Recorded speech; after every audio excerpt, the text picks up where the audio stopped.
সুপ্রভাত বন্ধুরা, তোমরা কেমন আছো? আশা করি সকলেই ভালো আছো। তোমাদের আশীর্বাদে আমরাও সকলে ভালো আছি। ডিকারজি লাইফস্টাইলে আরও একটি নতুন ব্লগ নিয়ে চলে আসলাম তোমাদের সামনে। আমি দীপিকা, কোচবিহার জেলার ছোট্ট একটি গ্রাম থেকে। তো সকাল হয়ে গেছে, দেখো এখনও কিন্তু কুয়াশা ঠান্ডা কমেনি। তো মাও বাড়িতে নেই, ছেলেও বাড়িতে নেই। সকাল সকালই প্রথমে উঠে উঠোনটা ঝাড় দিয়ে নেব। তোমরা হয়তো খেয়াল করবে আমি উঠোনটা খুব কম ঝাড় দিই সকালবেলা, বাইরটা ঝাড় দিই, মানে আমার ঘরের সামনটাও। এই ভিতরটা কিন্তু সকাল সকাল মাই ঝাড় দিয়ে নেয়। তো যেহেতু মা নেই, তো উঠোন বাইর সম্পূর্ণটাই আমাকে ঝাড় দিতে হবে, যার জন্য খুব সকাল সকাল উঠেছি। সমস্ত কিছু মেকআপ দিতে হবে। একদিক থেকে একটা চিন্তা নেই যে ছেলের খাবারটা টাইমলি বানাতে হবে। যেহেতু ছেলে বাড়িতে নেই, আমরা দুজনেই আছি, তো ঝাড় দিয়ে নেব। তোমাদের দাদাভাই সকাল সকাল গরু বের করে গোয়ালঘরটাকে পরিষ্কার করে নিয়েছে আজকে। তো যাই হোক, আমি ঝাড় দিয়ে নেব। তো একদিক থেকে এই যে মানে বাড়ির যে কিছু কাজ, এগুলো তোমাদের সঙ্গে কখনো কখনো তুলে ধরা হয়, কখনো কখনো তুলে ধরা হয় না। নতুন নতুন ব্লগ করছি তো মাঝে মাঝে আমি না ক্যামেরাটা লাগাতেই ভুলে যাই, কাজ আমার শেষ করে আমি ঘরে চলে যাই। তো যাই হোক, এই ভুলটা যাতে আস্তে আস্তে কমে যায়, মানে তোমাদের সঙ্গে সব কিছু তুলে ধরতে পারি, সেদিকে নজর রাখবো। আর দেখো আমাদের উঠোনটা কিন্তু অনেকটা বড়। আর এদিকে আজকে মিস্ত্রি আসার কথা। এই সময় যদি আমরা অল্প অল্প করে কাজ করতে না পারি, তাহলে হয়তো আর এই বছর করা হবে না। এই জন্যে কিছু কিছু কাজ আস্তে আস্তে করে নিচ্ছি। যেমন গোয়ালঘরের পিঠটা প্রত্যেক বৎসর আমি বাঁধি, প্রত্যেক বৎসরই ভেঙে যায়। তো যেহেতু রান্নাঘরের পিঠটা হয়ে গেছে সুন্দর, তো সবাই এসে এটাতেই খোটাচ্ছে যে এই ঘরের পিঠটা করলেও বাড়িটা খুব সুন্দর হবে। তো অনেকটা ঝুঁকি নিয়ে এই গোয়ালঘরের পিঠটা তৈরি করার জন্য রেডি হয়ে গেলাম। তো দেখো, উঠোন ঝাড় দেওয়ার পরেও কিন্তু আমাদের অনেকটা ঝাড় দিতে হয়। এগুলো ঝাড় দিয়ে আবার ঘরের সামনে, এটা শুধুমাত্র গেটের পোর্শনটা। আর এগুলো যেগুলো দেখতে পাচ্ছ, এগুলো কিন্তু নোংরা নয়, এগুলো হচ্ছে ঘাস। তো এই জন্যই ঝাড়ু দিয়ে ঝাড় দেওয়ার পরেও কিন্তু এগুলো থেকে যাচ্ছে। তো যাই হোক, আমি এটুকু ঝাড় দিয়ে নিয়ে সামনটা একটু পরে ঝাড় দিব। খুব ঠান্ডা লেগেছে। আমার একটা বাজে অভ্যাস, মানে ঘুম থেকে উঠেই জল পিপাসা পেয়ে যায়। তো এই জন্য এটুকু ঝাড় দিয়ে নিয়ে একটু জল গরম করে নিয়ে আগে খেয়ে নেব। আর গ্রামের বাড়ি তো, আর সব থেকে বড় কথা হচ্ছে কৃষকের বাড়িতে দেখবে যে এখানে একটু এদিকে ঘেরা করা, ওইদিকে একটু ঘেরা করা, এরকম থেকেই যায়। কেননা আমাদের উঠোনে অনেকেই কমেন্ট করেছো, দিদিভাই উঠোনে ফুল গাছ লাগালে ভালো হবে। হ্যাঁ, ভাবছি ফুল গাছ লাগাবো, কিন্তু কি বলো তো, যদি আমি টবে না লাগিয়ে এমনি লাগাই উঠোনে ফুল গাছ সুন্দর করে, তাহলে আবার উঠোনে আমি ধান, তারপরে গম, ভুট্টা এগুলো শুকোতে দিতে পারবো না। আর তখন আবার ওগুলো আমি শুকোনোর জন্য কোথায় যাব? কখনো কখনো অল্প অল্প ধান শুকোতে হয়, তখন আর জমি বাড়িতে বা খোলান বাড়িতে যেতে ইচ্ছে করে না অল্প ধান নিয়ে যাওয়ার জন্য। কেননা ধানটা যখন বাইরে শুকোতে দিতে হয়, তখন না বাইরে বসে থাকতে হয়, কেননা পাখি, হাঁস, মুরগি এগুলো ধানটাকে খেয়ে নেয়, আর কতটুকু গান খাবে তার থেকে বেশি নষ্ট করে ফেলে দেয়। তো দেখো, কথা বলতে বলতে আমার কিন্তু বাসন ধোয়া শেষ। এখন আমি বসিয়ে দিচ্ছি এখানে গরুর জল গরম, কেননা ঠান্ডা পড়েছে, গরুকে জল গরম করে খাওয়াতেই হবে, না হলে আবার গরুর ঠান্ডা লেগে যাবে, গরুরও কিন্তু সর্দি লেগে যায়। আর গরুটার বাচ্চাটা মারা যাওয়ার পরে একটু অসুস্থ হয়ে যাওয়ায় গরুটার চেহারাটা কিন্তু অনেকটা খারাপ হয়ে গেছে, যার জন্য গরুটাকে একটু সেরকম করে যত্ন করে খাওয়াতে হয়। আর 2-3 বার ডাক্তার দেখানো হয়েছে, ডাক্তার বলেছে এখন ঠিক হবে না, আস্তে আস্তে ও ঠিক হয়ে যাবে। তো দেখো, গ্রামের বাড়িতে জল গরম করার জন্য যদি খড়ি ইউজ করি, তাহলে কিন্তু মানে ভাত রান্না করা খড়ি থাকবে না।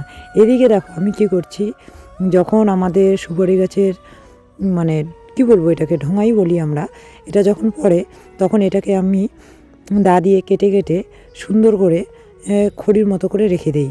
এইগুলো দিয়ে জল গরম খুব তাড়াতাড়ি করা যায়, আর উনুনটাও লেগে যায় তাড়াতাড়ি। আর সব সময় করি না, যখন ঠান্ডা লাগে বা বসে আছি তখন এগুলো দিয়ে করলে খড়িটাও কম পড়ে আর জলটাও গরম হয় তাড়াতাড়ি। তো তো দেখো জল গরম করে গরুকে জল খাইয়ে স্নান সেরে চলে আসলাম পুজো দিতে। এখন কিন্তু বেশি একটা সময় হয়নি, মোটে বাজে 8টা। একটা জিনিস কি বলো তো, আমার মা বাড়িতে না থাকলে না মানে মাথায় একটা চাপ হয়ে যায় যে আমি এত কিছু মেকআপ দিতে পারবো তো টাইমলি, কেননা লেবার চলে আসবে, আবার লেবারকে চা দিতে হবে, খাবার বানাতে হবে, খাবার দিতে হবে। এই জন্য না আমার সকাল সকাল ঘুম ভেঙে যায়। মা বাড়িতে না থাকলে আমার সকালে আর ডাকতে হয় না আমাকে, আমার সকাল সকাল ঘুম ভেঙে যায়। তো যাই হোক, ঠাকুরটাকে পুজো দিয়ে নেব। দেখো ঠাকুরের পাটটা কিন্তু সম্পূর্ণ ভেঙে গেছে, নষ্ট হয়ে গেছে। আর যেহেতু গোয়ালঘরের পিঠটা করা হচ্ছে, এইবার এই চান্সে আর কি ঠাকুর বাড়িটাও করে নেওয়া হবে। এই দেখো লেবার চলে এসছে। ওখানে যে আম গাছটা ছিল সেই আম গাছের মুলোটাকে তুলে ফেলে দিতে হবে, না ফেললে সেটা আবার পাকা ফেটে বের হয়ে আসবে, ওটাকে তুলতেই হবে। এই জন্য লেবার দিয়ে ওটাকে তোলা হচ্ছে। তো আমি পুজো দিয়ে নিয়ে তারপর লেবারকে চা করে দেব। কি বলো তো, এখন আমাদের ধানটা ঘরে এসেছে, যতটুকু ধান হয়েছে খাওয়ার হিসাব করে রেখে দিয়ে তারপরে বাদবাকি ধানটাকে বিক্রি করে দিয়ে এই যে বাড়িঘরের টুকটাক কাজ করা হয়। একবারে তো আমরা বিল্ডিং বাড়ি করতে পারবো না যে আমরা অনেক টাকা রোজ ইনকাম করি, যে অনেক একবারে বাড়িটাকে বিল্ডিং বাড়ি করে দেব, তো সেটা সম্ভব নয়। প্রত্যেক মানে কি বলবো, একটা করে ফসল ওঠে, আমরা একটুখানি করে কাজ করি। এইভাবেই করতে হয় আমাদের কৃষক জীবনে, এইভাবেই চলে আমাদের আর কি চলে। তো দেখো চা করতে চলে আসলাম, চাটা করে নেব। আর যতই কাজ করছি না কেন মনের মধ্যে একটা মানে সংকোচবোধ কাজ করছে। অবশ্যই তোমাদের সঙ্গে শেয়ার করব, তোমরা ব্লগটা দেখতে থাকো। কি বলো তো, একটা পরিবারে অনেক যখন লোক থাকে, পরিবার বলতে কি কি বোঝো জানি না, আমি সম্পূর্ণ বাড়িটাকেই মিন করে বলছি এখানে, যে যখনই দেখবে যে কি বলে তোমাদের মধ্যে আমি জানি না, ভাগী শরিক আর কি, অনেকগুলো ভাগী শরিক একই চাতালে থাকে, তখন না দেখবে টুকটাক টুকটাক একটুখানি করে মন মালিন্য হতেই থাকে।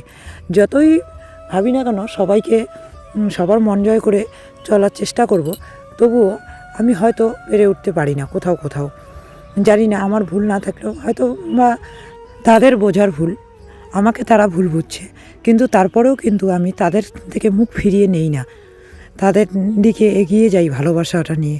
কেউ যদি আমাকে বিন্দুমাত্র ভালোবাসে, আমি তাকে তার থেকে দ্বিগুণ ভালোবাসা দিতে চাই। শুধু টাকা পয়সা দিয়ে কিন্তু ভালোবাসা কিনতে পাওয়া যায় না। হ্যাঁ, আমার অনেক টাকা আছে, আমি ওর কাছে যাব না, এরকম কিন্তু কিছু হয় না, আমার মনে হয়, এটা আমার ধারণা। জানি না তোমাদের কি ধারণা, কিন্তু আমার এইটাই ধারণা যে টাকা দিয়ে কখনো ভালোবাসা বা সম্পর্ককে কেনা যায় না। তোমরা যাই হোক, তোমরা দেখতে থাকো ব্লগটা, সবই তোমাদের সঙ্গে আস্তে আস্তে আমি শেয়ার করব। আজকে আমার মনটা সত্যিই খুব ভারাক্রান্ত। মানে কি বলবো, বলে না উপকারী গাছের ছাল নেই, এরকম একটা কথা আছে, যে সমস্ত গাছ আমাদেরকে উপকার করে সে সমস্ত গাছের ছাল থাকে না, এরকম একটা ব্যাপার আর কি। তো যাই হোক, দেখো এদিকে আমি একদম রান্নাঘরে চলে আসলাম, রান্না বসিয়ে দিয়েছি। রান্না করতে করতে তোমাদের সঙ্গে আমার কিছুটা ভারাক্রান্ত মনটাকে হালকা করার জন্য কিছু কিছু কথা তোমাদের সঙ্গে শেয়ার করছি। এটাকে তোমরা খারাপভাবে নেবে না, এটাকে তোমরা ভালোভাবে নেবে, আর আমাকে ভালো ভালো পরামর্শ করবে, যাতে যে জায়গাগুলো আমার খামতি হচ্ছে সেগুলো আমি পূর্ণ করতে পারি। আজ আমি এমন একটা পরিস্থিতির মাঝখানে দাঁড়িয়ে পড়েছি যে আমার এপাশে গেলেও ভুল, এপাশে গেলেও ভুল, আমি ঠিক কোন দিকে যাব। তোমরা ভেবো না যে আমি কাউকে মিন করে বলছি, শুধুমাত্র যে যারা ক্যামেরাবন্দি আছে তারাই নয়, আমরা অনেকেই ব্লগার, এখন ব্লগ করি। শুধু তোমরা হয়তো ভাববে যে প্রিয়া বা ছন্দা, এদের দুজনকে বাদ দিয়েও কিন্তু আমাদের অনেকগুলো আর অনেকেই ব্লগ করি, আর অনেক সময় অনেক ধরনের সমস্যা হয়ে ওঠে। তো কোনো কিছু শেয়ার করলেই তোমরা ভাববে না যে প্রিয়া বা ছন্দার সম্বন্ধে আমি তোমাদের সঙ্গে শেয়ার করছি। এদিকে দেখো মিস্ত্রি দাদা আছে জন্য মাছ নিয়ে এসেছে, মাছটাও রান্না করে নেব। মাছ ভাজা করব, ভাজা করে ফুলকপি আলু মাছ দিয়ে রান্না করব। তো কি বলো তো, এই যে কথাটা আমি তোমাদের সঙ্গে শেয়ার করলাম, তোমরাই বলো তো বন্ধুরা, টাকা দিয়ে হেল্প করলে কি হেল্প করা হয়? শুধুমাত্র কি টাকাটাই মেন? আজকে যদি আমি অসুস্থ হই, আমার পাশে যদি কেউ এসে দাঁড়ায়, এটা সবথেকে বড় হেল্প।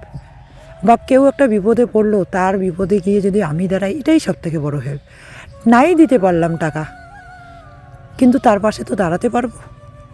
এটাকেই তো হেল্প বলে, এটাকেই তো পাশে দাঁড়ানো বলে, এটাকেই তো প্রকৃত ভালোবাসা বলে। তো এই প্রকৃত ভালোবাসাটা কি আমার ভুল? সবাইকে নিয়ে চলাটা কি আমার ভুল? জানি না। যতবারই সবাইকে ভালোবেসে কাছে টেনে নেই, ততবারই দুঃখ পাই। এই জন্য তোমাদের দাদাভাই আমাকে সব সময় দোষে যে তুমি মানুষকে বেশি চট করে ভালোবেসে ফেলো, বেশি খোলামেন্ডে হয়ে যাও, বেশি হাসি, বেশি গলাগলি করো না। তো তখন আমার আগেকার দিনে ঠাম্মিদের কথা মনে পড়ে যায়। ওই যে বলতো, মানে জানি না তোমরা বুঝতে পারবে কি পারবে না এই কথাটা, মানে আমটা আমটা পিরিতি থাকে যুগ যুগ ধরি, আর অধিক প্রীতি নাকি চোরের লক্ষণ। তো এই একটা ব্যাপার, মানে বেশি যেখানে ভালোবাসা, মানে বেশি প্রেমটা নাকি বেশি দিন থাকে না, আর অল্প অল্প ভালোবাসা নাকি অনেক দিন ধরে থাকে, যুগ যুগ ধরে থাকে। তো যাই হোক, এদিকে দেখো ফুলকপি আলুর কিন্তু সবজিটা প্রায় হয়ে গেছে, আমি জল দিয়ে নিলাম। এবার এখানে মাছ দিয়ে একটু জাল করে নেব। আজ বিশেষ কিছু রান্না হলো না, বাঁধাকপি আলু দিয়ে একটা করেছি সবজি, আর ফুলকপি আলু মাছ দিয়ে, আর ধনে পাতার কয়েকটা পকোড়া করব, কয়েকটা পেঁয়াজের, আর কয়েকটা মিষ্টি কুমড়ো। মিষ্টি কুমড়োটা নিয়ে এসেছে, মিষ্টি কুমড়োটা ঘন্ট করব না আজকে, ওটার কয়েকটা পকোড়া করে দেব। যেহেতু একজন মিস্ত্রি দাদা আছে, তো আর আমরা দুজন, টোটাল 3 জন, তো এতগুলো সবজি লাগবে না আজকে। আর রাত্রে যেহেতু পিকনিক হওয়ার কথা, তো বেশি বেশি করে সবজি করে নষ্ট করে লাভ নেই। একটুখানি নষ্ট করা মানে আমাদের সংসারের ঘাটতি হয়ে যাওয়া। মানে বোঝোই তো, অভাবের সংসার, টেনে টুনে চলা সংসার, হিসাব করেই চলতে হয় আমাদের। আর কি বলো তো, এই যে মিষ্টি কুমড়োর পকোড়া অনেকগুলোই হতো, কিন্তু ভাবলাম যেহেতু ধনেপাতাটা ঘরের কাছেই, তো কয়েকটা ধনেপাতারও করে নেই, কয়েকটা পেঁয়াজেরও করে নেই, তাহলে ভিন্ন স্বাদের হয়ে যাবে, খেতে ভালো লাগবে। এমনিতেই দেখবে আমি ভাজাটা একটু বেশি ভালোবাসি। এদিকে দেখো মিস্ত্রি দাদাদের খেতে দিয়ে দিলাম, আর খেতে দিতে দিতে শেফালিদি ফোন করেছিল যে সবজিটা নিয়ে যা। তো আমি বললাম যে আমি এখন খেতে দিচ্ছি, এখন আমি যেতে পারবো না, তো তুমি দিয়ে যেও একটুখানি। তো আমি মিস্ত্রি দাদাদের খেতে দিয়ে আমি খেতে বসে পড়লাম। তোমাদের দাদা ভাই অনেকক্ষণই বসেছে, আর আমার একা খেতে একদম ভালো লাগে না, যার জন্য আমি তোমাদের দাদাভাইকে বলছি যে তুমি আস্তে আস্তে খেতেই থাকো, আমিও তাড়াতাড়ি বসে পড়ি খাওয়াতে।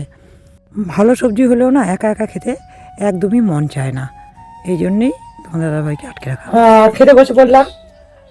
তো শেফালিদি বাপের বাড়ি থেকে মাছ এনেছে, সেই মাছের ঝোল করে আমাকে দিয়ে গেল, খেয়ে দেখবো তরকারিটা কীরকম হয়েছে। দারুণ হয়েছে তরকারিটা। পরে শেফালিদিকে বলবো, ও শুধু দিয়েই চলে গেল, কেননা ও স্নান করছে তো ঠান্ডা লাগছে এই জন্য।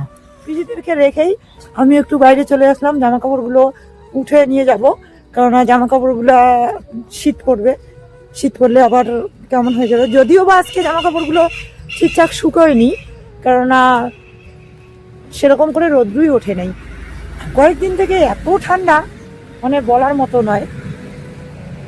তো যাই হোক, তোমরা দেখতে দেখো জামা কাপড়গুলো পুকুর পাড়ে দিয়েছি, এখানে আরো প্রচন্ড ঠান্ডা হাওয়া।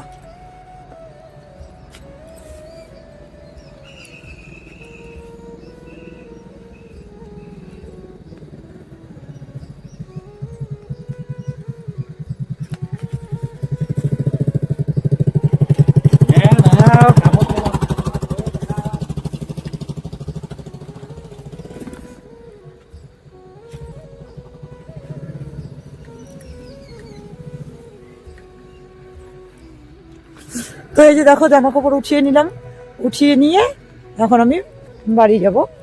পিসি ওরা আসছে, তো একটুখানি চা করে দেই। পিসি থাকেই অনেকক্ষণ করে আমাদের বাড়িতে অবশ্য, তো আজকে তো আর আমি একা আছি, থাকবেই। এদিকে দেখো এই যে গোয়ালঘরের পিঠটা খোঁড়া কমপ্লিট হয়ে গেছে, তারপরে এখানে বালু এবং বড় বড় পাথর দিয়ে এরকম করে রেখে চলে গেছে। আর এইদিকে দেখো আমি খড়িগুলোকে এই যে ওখানে যে গাছটা আম গাছের মুড়োটা ছিল ওটা তুলে ওই জায়গাটা পরিষ্কার করা হয়েছে, কালকে ওইটা করবে, তারপরে ঠাকুরবাড়ির কাজটা করা হবে। হ্যাঁ এই যে খড়িগুলো।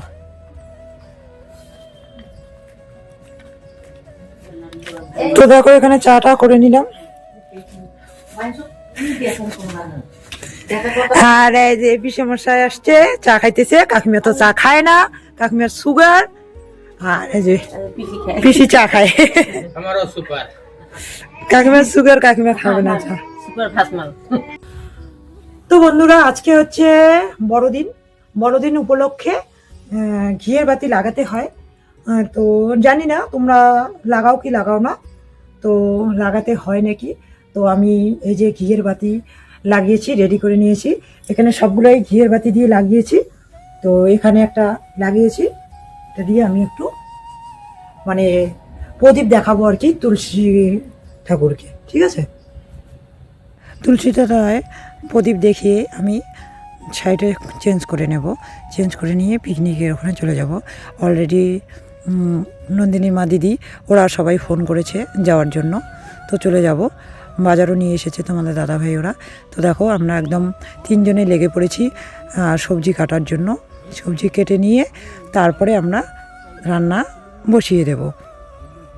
দিদিভাইয়ের ছোটো বাচ্চা না হলে দিদিভাইও এসে এখানে হাত লাগাতো, খুব ভালো হতো। মন গেছে তো ওর বাড়িতেই পার্টিটা দিত, তো বললাম তুই কেন একা খরচা করিস, তাহলে সবাই মিলে আমরা খরচা করে একটা পিকনিক করি। আজকে আমরা 25শে বৈশাখ বলে 25শে ডিসেম্বর আমরা সবসময় পিকনিক করি। তো এবারের পিকনিকটা মানে কি বলতো হচ্ছে মোটামুটি, মানে কি বলবো, তার মধ্যে ওই যে দিদিভাইয়ের তার মধ্যে হ্যাঁ ওই যে বনির মা কোনো আমাদের পিকনিকে অ্যাটেন্ড করেনি। তো এখনো যদিও বা করতে পারবে না, শুধু দিদিভাই এসে খাবে, মানে বাচ্চা ছোট না সেই জন্য। তো ও যেহেতু খায়নি, তো ওর উদ্দেশ্য আমরা এই যে এটা পিকনিকটা।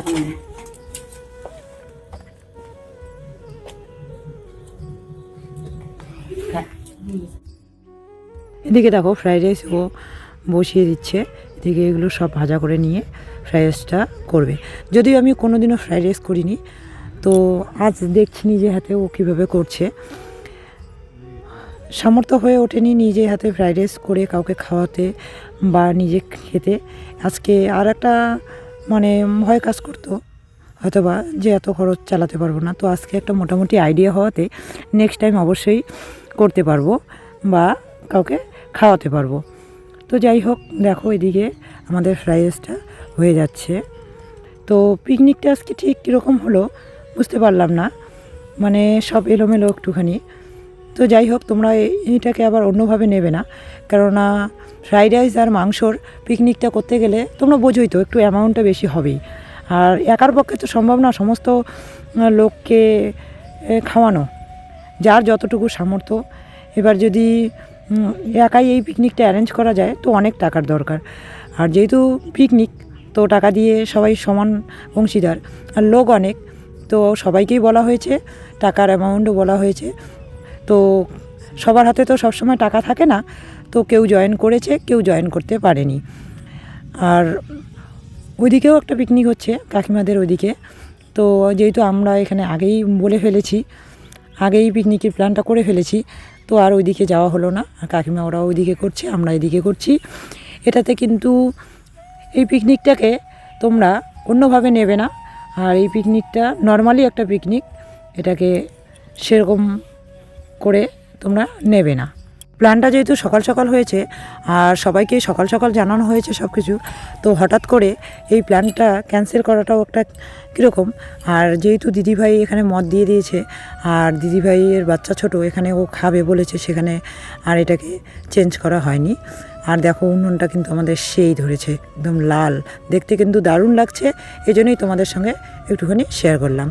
এদিকে ফ্রাইড রাইস হয়ে গেছে, খুব বিরক্ত করছিল, কান্নাকাটি করছিল, ও ঘুমায়নি, অনেক রাত হয়ে গেছে।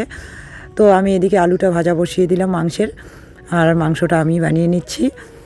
দেখতে থাকো, আমি বানাচ্ছি আর দিদিভাই তো আছে, নন্দিনীর মা দিদিভাই সবাই মিলে আর কি ঘাটা নাড়া করে বানিয়ে নিচ্ছি। তো দিদিভাই একবার এসে চলে গেল, তো তখন দিদিভাইকে দেখানো হয়নি। অবশ্যই মনির মা দিদিভাইকে দেখাবো, কারণ ও আবার আসবে। একটুখানি ছিল, তখন আমরা গল্প নিয়ে এত ব্যস্ত ছিলাম ক্যামেরাবন্দি করা হয়নি। তো আবার যখন ও আসবে তখন অবশ্যই ক্যামেরাবন্দি করব। ঘরের পাশেই দিদিভাই আর প্রিয়াদের একটা ঘর এপাশ ওপাশ, তারপরেও দিদিভাই এখানে এসে থাকতে পারছে না। তো দিদিভাইয়ের পক্ষে সম্ভব না ওইদিকে গিয়ে পিকনিক খাওয়া, এই জন্যই পিকনিকটাকে ক্যান্সেল করা হয়নি, আর আমরা পিকনিকটা এখানেই করছি। যদিও বা একটুখানি অন্যরকম লাগছে, কিন্তু কিছু বলার নেই, কিছু করার নেই, যে সবারই তো একটা ইচ্ছা থাকে। আর আমার কাছে তো বনির মা দিদিভাই সবার আগে, কেননা ওর সঙ্গে আমার আন্তরিকতা বা ভালোবাসাটা অন্যরকম। তো সবার সঙ্গে সবটা হয়ে ওঠে না, তো তোমরা এটাকে অন্যভাবে নেবে না। আর দেখো মাংস বসিয়ে দিচ্ছি, রাত কিন্তু অনেকটাই হয়ে গেছে, আর এতটা কুয়াশা পড়েছে যে কি বলবো, মানে ক্যামেরাটাও একটু ধোয়া ধোয়া লাগছে। তো যাই হোক, দেখতে থাকো। এদিকে কুশকে একটু চুপ করে রেখে পিয়ে এসে বসলো, নানান ধরনের গল্প হচ্ছে এখানে, তার সঙ্গে রান্না হচ্ছে। তো আমার একটু শ্বাসটা অন্যরকম লাগছে, তাই না? আমি একটু ওই যে শাড়ি পরে একটু হালকাখানি লিপস্টিক দিয়ে ঠাকুরের ওখানে শ্যুটটা করেছিলাম, এই জন্যই মানে আর ওগুলো শুধু শাড়িটাই চেঞ্জ করেছি, আর মুখ টুক ধুইনি। তো মাংস হয়ে গেছে, এদিকে আমি প্রিয়াকে একটু টেস্ট করার জন্য দিলাম। রান্না শেষ, এদিকে খেতে দিতে লেগে পড়লাম। বেশি একটা লোক নয়, এই জন্য এক এক করে দিচ্ছি। এই যে দাদা চলে এসছে, দাদা খেয়ে যাবে, তারপরে দিদিভাই আসবে। তো বাচ্চাদেরকেও বসিয়ে দিয়েছি, আর কাকিমা এখনও আগুনই তাপাচ্ছে, বলে পরে খাবো। তো যাই হোক, ওদেরকে কাপের মধ্যে জল খেতে দিয়েছি, কেননা প্লাস্টিকের গ্লাস খুঁজে পাইনি। তো দিয়ে দিচ্ছি, আর এখানে কাছাকাছি বারবার জল দিচ্ছি আর কি। লাস্ট মুমেন্টে আমরা বসে পড়লাম 3 জন, আর এবার নন্দিনীর মা দিদি আমাদেরকে খেতে দেবে। লাস্ট মুমেন্টে আমি, প্রিয়া আর আমাদের দিদিভাই খেতে বসলাম, 3 জনই লাস্টে খাবো। বেশিরভাগ অনুষ্ঠানেই দেখবে আমরা 3 জন লাস্টে খাই। করে চলে আসলাম, এখন বাজে 12:30। এখন ঘুমিয়ে পড়বো, এই জন্য ড্রেসটা চেঞ্জ করে নিলাম। ওইটা নাইটি উপরে পড়া ছিল, একটু নোংরা লাগছে নিচটা, ওই জন্য চেঞ্জ করে নিলাম, শুয়ে পড়বো। ছেলে তো এখনো আসেনি, ছেলেকে ছাড়া সেলিব্রেশন হলো, ভালো লাগছে না যদিও বা, তবুও করলাম, কেননা ও আবার ওখানে সেলিব্রেশন করছে, পিকনিক খাচ্ছে ও পিসুদের বাড়িতে। এই যে, তা আজকের ব্লগটা আর বাড়াচ্ছি না, আজকের ব্লগটা এই পর্যন্তই। তোমরা সকলে ভালো থেকো, সুস্থ থেকো, আর কালকে আরও একটি নতুন ব্লগ নিয়ে চলে আসবো তোমাদের সামনে। আশা করি ভালো লাগবে।